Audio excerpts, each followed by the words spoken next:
ان کے سامنے رکھ کے تو ان کو کنوکٹ کیا جائے گا. لیکن اب وہ معاملہ پڑا ہے. کیوں اس لیے پڑا ہے؟ کیونکہ ادھر سے 9 مئی کے معاملے کو لے کے سویلین کے معاملات کو فوجی عدالت میں لے کے جانا ہے. اب وہ پہلے 26ویں آئینی ترمیم میں تو ہو نہیں سکا, کہیں نہ کہیں رکاوٹ ڈالی تحریک انصاف نے بھی اور مولانا فضل الرحمان نے بھی, تو نہیں ہو پائی. تو 27ویں آئینی ترمیم میں ایک تو یہ معاملہ اب آئے گا, یقینی طور پہ آئے گا, کیونکہ اس پروجیکٹ کو بھی تو تکمیل تک پہنچانا ہے. لیکن ساتھ میں حکومت کو یہ بھی خطرہ ہے کہ اس سے پہلے کہ یہ جو افیاض خٹک صاحب کی جو پٹیشن پڑی ہے ان ترامیم سے متعلق, اب وہ اگر کانسٹیٹیوشنل بینچ بن جاتا ہے اور اس بینچ کے اندر اگر منصور علی شاہ صاحب کو, جسٹس منیب اختر کو, اسی طرح اطہر من اللہ صاحب کو, اسی طرح اگر عائشہ ملک صاحبہ کو, اس طرح کے لوگوں کو, اور خود اگر چیف جسٹس اس بینچ کے سربراہ بن جاتے ہیں, تو اگر یہ 5 کا کمبینیشن اور اگر اس طرح کا بینچ بنا 5 رکنی, تو حکومت کو اس بات کا قوی یقین ہے کہ یہ جو 26 آئینی ترمیم ہے وہ آئینی بینچ اس کو اڑا دے گا. اب ظاہر سی بات اس بینچ کے تو خلاف کسی آپ اپیلیٹ کورٹ میں جا نہیں سکتے, جو فیصلہ آ گیا حتمی ہو گیا, اور اگر ترمیم اڑ گئی تو پھر اڑ گئی. تو اس سے پہلے کہ معاملہ اس طرف جائے, حکومت وقت 27ویں آئینی ترمیم بھی کرنا چاہ رہی. اور اس دوران جو میں نے کہا تھا اپنے ابتدائی میں کہ حکومت وقت نے جو نئے چیف جسٹس ہیں ان کو بھی ہدایات جاری کی ہیں, گویا کہ ہم کو کنٹرول کیا جا رہا ہے نا. عدالت کو کنٹرول کرنے کے لیے پہلے مرحلے میں تو ترمیم لائی گئی, اب دوسرا یہ کہ ڈکٹیشن دی جا رہی ہے نئے چیف جسٹس کو. آج رانا ثناء اللہ صاحب کو آپ نے بھی سنا ہوگا, ایک تو انہوں نے کہا کہ جی دیکھیں خود آپ کو اس آئینی بینچ کا سربراہ نہیں بننا چاہیے. بڑی زبردست بات کی انہوں نے. گویا کہ جس شخص کو آپ تیسرے نمبر سے اٹھا کے چیف جسٹس بنا رہے ہیں, اس ملک کی جو پارلیمان کے جو ممبران ہیں, کیونکہ اس میں تحریک انصاف نے تو بائیکاٹ کیا ہے, تو پیپلز پارٹی, مسلم لیگ نون نے مل کے جس شخص کو تیسرے نمبر سے اٹھا کے اس ملک کا چیف جسٹس بنایا ہے, اور جن کے بارے میں وہ کہہ رہے ہیں کہ بڑے ہی اپرائٹ جج ہیں, بڑے ہی کمال آدمی ہیں, اس شخص سے کہا جا رہا ہے کہ آپ کو آئینی بینچ کا سربراہ نہیں بننا چاہیے. تو پہلی ڈکٹیشن تو یہ دی گئی. دوسری ڈکٹیشن کیا دی گئی؟ وہ یہ ہے کہ دیکھیں ہم یہ سمجھتے ہیں, گویا کہ رانا صاحب کا کہنا ہے کہ نہ تو منصور علی شاہ صاحب کو اس آئینی بینچ میں بیٹھنا چاہیے, اور نہ ہی جسٹس منیب اختر صاحب کو اس آئینی بینچ میں بیٹھنا چاہیے. اب وہ عائشہ ملک صاحبہ کا اور اطہر من اللہ کا نام نہیں لے سکے, لیکن کم از کم ان کے بارے میں کہہ دیا انہوں نے کہ یہ ایسا ہونا چاہیے. تو جو پلاٹ تھا اور جس کے بارے میں گفتگو بھی اس وقت ہو رہی تھی کہ جب 26ویں آئینی ترمیم منظور ہو رہی تھی, کہ اس آئینی بینچ کے سربراہ بھی جسٹس امین الدین خان کو بنانے کے تقاضوں میں لگی حکومت وقت. تو گویا کہ پہلے سے پلاننگ موجود ہے کہ اس آئینی بینچ کی سربراہی بھی کون کرے گا. گویا کہ ان کے خیال میں وہ جج کرے گا کہ جو پریکٹس پروسیجر آرڈیننس کے اندر جب ترمیم ہوتی ہے اور قاضی فیصل صاحب ان کو بٹھاتے ہیں تو اس کمیٹی میں بیٹھ جاتے ہیں بینچوں کی تشکیل کے لیے. اور اب بھی ان کے بارے میں میرا خیال میں حکومت وقت کو یہ ایک امپریشن ہے وہ دے رہی ہے کہ وہ بڑے ہمارے ساتھ کمفرٹیبل ہیں, ہم ان کے ساتھ کمفرٹیبل ہیں. تو وہ اگر اس بینچ کے سربراہ بن جائیں تو زبردست ہے. اس کا مطلب ہے کہ وہ ان کو چاہ رہے ہیں کہ بینچ کے سربراہ بن جائیں, اس کے ساتھ ان کا خیال ہے کہ نعیم اختر اقبال صاحب اس کا حصہ بن جائیں, اس کے ساتھ ان کا خیال ہے کہ جسٹس منتو خیال صاحب اس بینچ میں شامل ہو جائیں. اسی طرح باقی جو وہ لوگ کہ جن کے بارے میں حکومت کا خیال ہے کہ وہ تھوڑا سا ان کو جھکاؤ حکومت کی جانب ہے, کیونکہ عدلیہ میں ڈویژن تو کر دی گئی ہے پیدا, تو ان کا خیال ہے کہ ان کو تو آئینی بینچ میں بیٹھنا چاہیے. لیکن ڈکٹیشن یہ ہے چیف جسٹس کے لیے کہ نہ تو خود بیٹھیں اور نہ ہی منصور علی شاہ صاحب کو اور نہ ہی منیب اختر کو اس بینچ کا آپ حصہ بنائیں. تو اب اندازہ لگائیں کہ اس سے ایک اندازہ ہو رہا ہے کہ حکومت ابھی تک گویا کہ ایک خوف کا شکار ہے,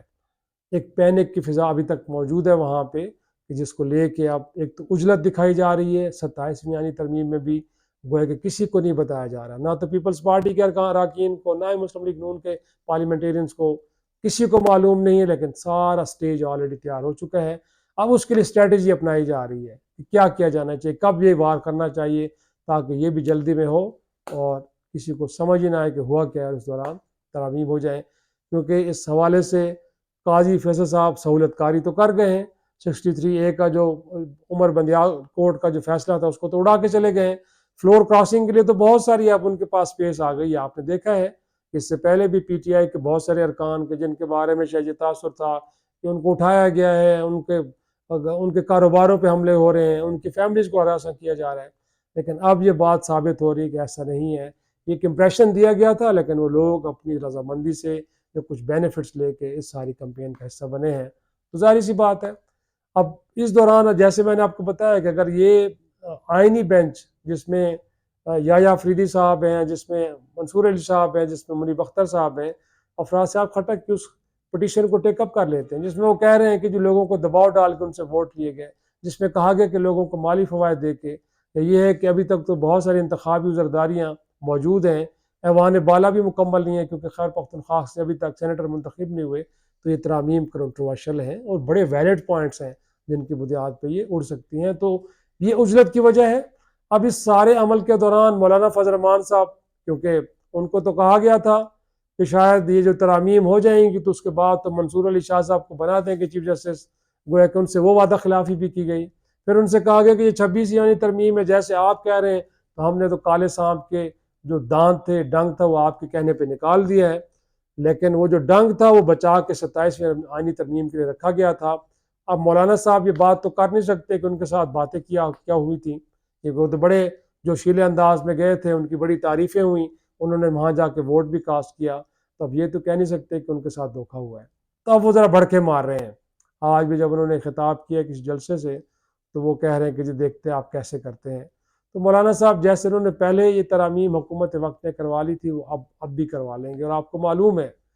تو آپ ابھی تک تو میرے خیال میں پنجابی فلم کے ڈائلاگ بول رہے ہیں، لیکن لگتا نہیں ہے کہ آپ بھی سڑکوں پہ آئیں گے اور اس سارے عمل کو روکنے کے لیے، کیونکہ اس کے علاوہ تو کوئی اور راستہ نہیں ہے۔ قانونی راستہ حکومت نے کوئی نہیں چھوڑا، پرامن طریقے سے پارلیمان میں احتجاج کے ذریعے کوئی راستہ نہیں چھوڑا، تو آپ کو سڑکوں پہ آنا پڑے گا۔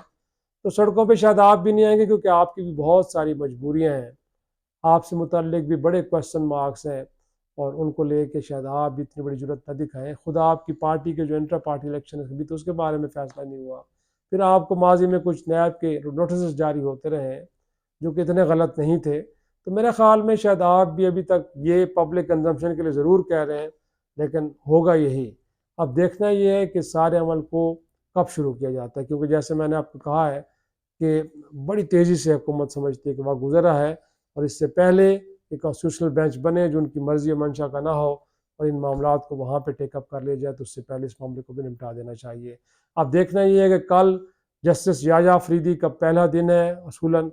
اور کل کے دن انہوں نے بیٹھ کے کچھ یقینی طور پہ اگرچہ بینچوں کی تشکیل تو ہو گئی ہے شاید، لیکن باقی معاملات کو بھی دیکھنا ہے، اور ججز جب فل کورٹ میں بیٹھیں گے تو وہاں پہ بھی کچھ بات ہوگی، تو وہ کیا بات ہوتی ہے اور وہ کس طرح اس کو لیتے ہیں، اور کیا واقعی جو ان کے بارے میں حکومت کا خدشہ ہے کہ وہ ایک آزاد جج ہیں اور اپنی مرضی سے چلیں گے، یا وہ پھر اسی طرح چلیں گے جس طرح آئینی ترامیم کہہ رہی ہیں کہ سپریم کورٹ صرف روٹین کے معاملات کو دیکھے گی، اور جو آئینی معاملات ہیں وہ سارے کے سارے کانسٹیٹیوشنل بینچ پہ جائیں گے، جب وہ بنے گا تو پھر بنے گا۔ اور اس حوالے سے جو ڈکٹیشن اس وقت دی گئی ہے حکومت کی جانب سے چیف جسٹس کو، کیا وہ اس کو مانتے ہیں یا پھر وہ اپنی مرضی کے ساتھ جاتے ہیں۔ اگرچہ کمیشن میں بھی فارمیشن یہ ہے کہ 7 جو ارکان ہوں گے وہ حکومتی ہوں گے، 4 جج ہوں گے، تو اب دیکھنا یہ ہے کہ آلریڈی حکومت کا پلڑا بھاری ہے، تو اس کو کیسے وہ ٹیکل کریں گے، کیسے اس کے سامنے کھڑے ہوں گے اور چیف جسٹس کی مرضی کو بھی شامل کرا پائیں گے۔ تو میرے خیال میں آنے والے وقت میں بھی سچویشن بڑی انٹرسٹنگ ہے، دیکھیں اب معاملات کس طرف جاتے ہیں۔ اجازت دیجیے، خدا حافظ۔